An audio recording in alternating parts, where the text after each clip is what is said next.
Ça, c'est un vrai sujet. Moi, je ne veux pas dire que j'ai découvert ce dossier il y a quelques jours, mais en fait, il est effrayant, ce sujet, parce que on t'apprend qu'on consomme plus d'électricité, on produit plus d'électricité qu'on en consomme, donc on n'a pas besoin d'en produire davantage. On n'a pas d'intérêt à en produire parce qu'on ne le vend pas. Les éoliennes, tu apprends que c'est 20% des capacités de production, alors que le nucléaire, c'est 90%. Les éoliennes en mer, ça défigure le paysage, c'est horrible. C'est fabriqué en Chine et les maisons d'exploitation, les entreprises d'exploitation sont étrangères. C'est généralement des fonds de pension. Donc tu vas payer, nous Français, les pensions des Américains ou des Canadiens. Donc tout ça est, et surtout, c'est terrible pour la nature sous l'eau. Ah oui, c'est catastrophique. Ça bousille l'écosystème. Et tu aperçoois qu'en commission des affaires économiques, les sénateurs n'ont pas repris le moratoire sur l'éolien et le photovoltaïque.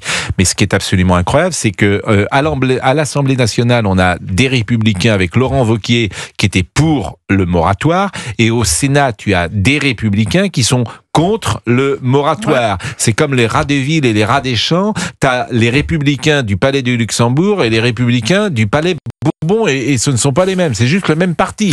Donc c'est absolument incompréhensible. Et ce matin, on était sur l'antenne. Le sénateur LR et député LR disent le contraire. Mais je suis d'accord avec vous, mais c'est incompréhensible parce que c'est la facture d'électricité des Français qui pourrait multiplier par 2. Moi, j'ai écouté beaucoup ces dernières semaines Monsieur Proglio, qui a été PDG de l'EDF, qui le dit. Les gens, entre guillemets, sérieux, disent qu'on n'a pas besoin d'éolien, que le nucléaire suffit, que ça coûte une blinde. C'est 300 milliards d'investissements pour raccorder les éoliennes de mer au circuit. C'est extrêmement cher.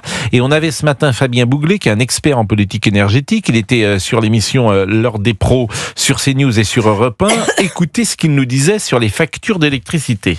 Une explosion des factures d'électricité des Français, multiplication par 2, et un coût de 300 milliards d'euros, qui représente 10% du déficit et de la dette française.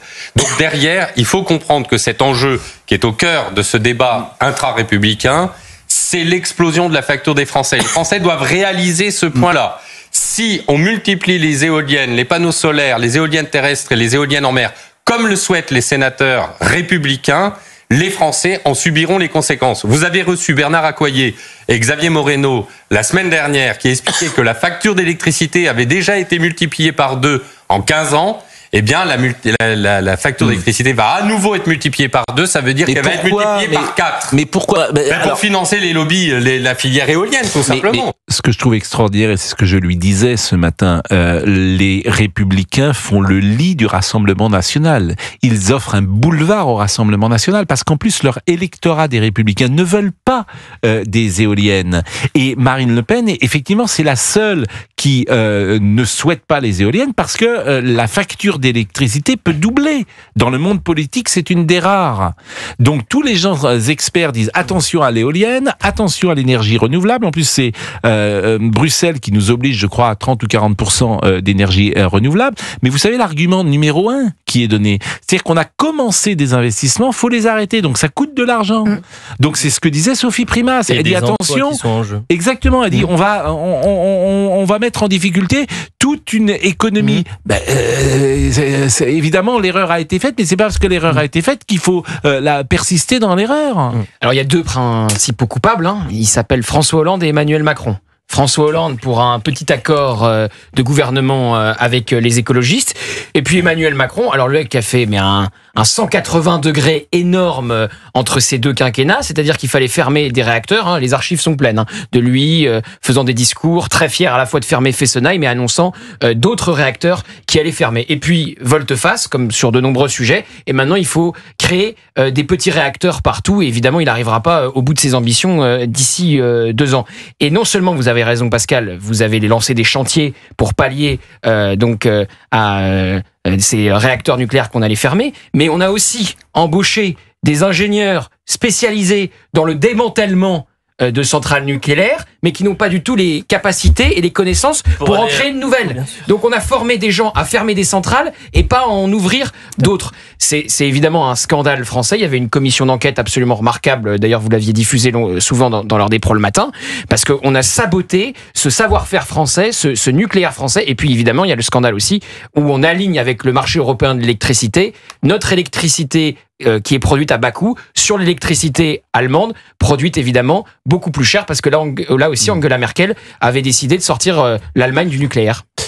C'est vrai qu'on nous reproche souvent parfois d'être très dur sur les hommes politiques. Lorsqu'on ouvre le capot, expression que j'utilise très souvent, qu'on découvre le dossier nucléaire, le savoir qu'on a perdu, quand on entend simplement Henri Proglio, et je le cite souvent parce que il y a des gens qui sont des références sur certains sujets. Aussi avait fait un livre qui était très intéressant. Bon, mais Proglio, il a été PDG d'EDF. Tu l'écoutes et tu sais que c'est un homme de très haut niveau et qui a une expertise, et on n'est pas dans de la politique. Il te parle vraiment de ce qu'il connaît intimement. C'est pas Marine Tondelier ou Sandrine Rousseau. Non. Bon, ce savoir-faire, on était parmi les meilleurs au monde. On avait les meilleurs techniciens, les meilleurs opérateurs. On a fait n'importe quoi. On a tout essayé en même temps, sans programmation très claire. On a fait n'importe quoi. Et on a perdu effectivement toute cette qualité. Alors, s'ajoute à ça... On a rouvert une centrale à charbon. Oui, on a rouvert une centrale à charbon. Vous vous rendez compte ? On a rouvert Germinal. Maintenant, le problème des Républicains, qui est incompréhensible, puisqu'ils sont divisés sur l'éolienne. C'est incompréhensible pour le plus grand nombre. C'est un vrai débat interne au parti. Mais Bruno Retailleau, il est pour, très clairement, il est contre les éoliennes. Oui, il l'a dit. Il est très clairement là-dessus. Mais vous avez quand même des représentants qui, eux, sont dans des régions où c'est important. Donc, mais je pense que un vrai débat. Bruno Retailleau a bien compris qu'il y avait un enjeu politique immense pour les Républicains. Ils ont d'ailleurs publié, il y a quelques instants, une tribune. Il s'est associé avec Bellamy et Aubert, qui sont aussi des grands noms des Républicains, en disant il faut rebâtir un parc nucléaire et stopper le financement des renouvelables. Voilà notre plan pour l'énergie. C'est très important. Cette tribune date de... Il y a 11 minutes. Vous voyez, je pense, je veux pas nous mettre en valeur. Bien sûr, ça a une conséquence. Je pense qu'effectivement, l'émission qu'on a faite ce matin, parce qu'on était les seuls à en parler.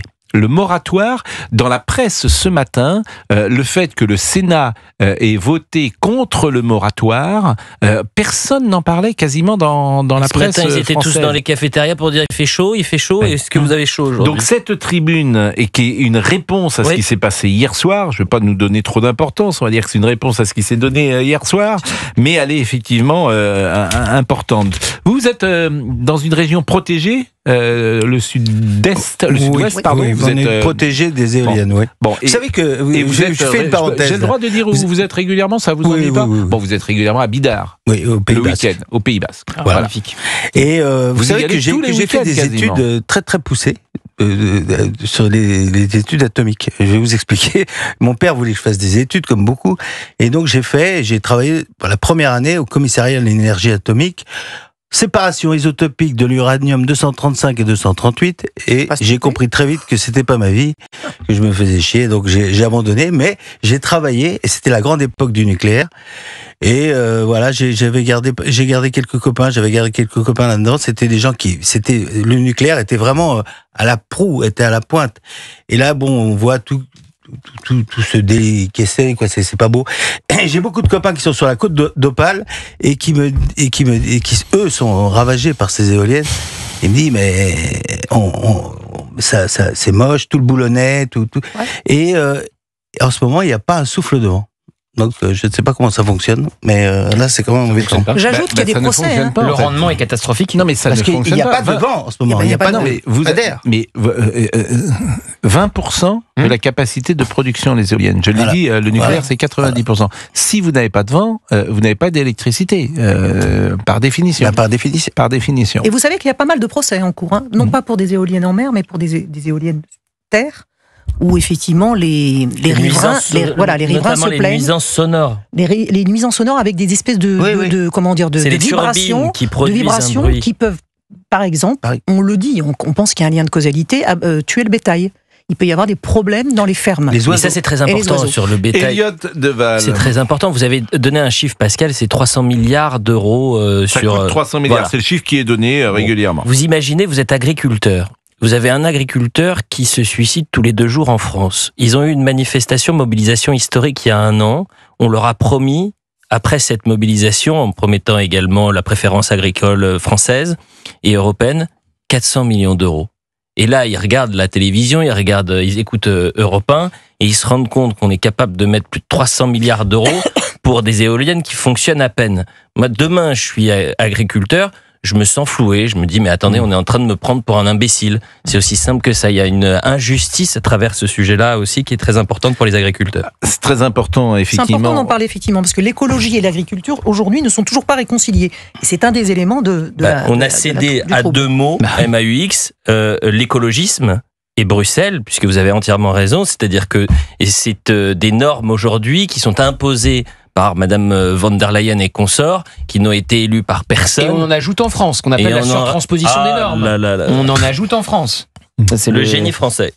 Bon, en tout cas, l'information de cette fin d'après-midi, c'est rebâtir un parc nucléaire et stopper le financement des renouvelables. Notre plan pour l'énergie, c'est une tribune de Bruno Retailleau, de François-Xavier Bellamy et de Julien Aubert. Ça va être intéressant de la lire entièrement, cette tribune. Je ne sais pas si vous avez pu... Je suis pas abonné, mais si vous avez des codes, allez-y, donnez-le-moi. Non, mais on va essayer de la trouver, évidemment.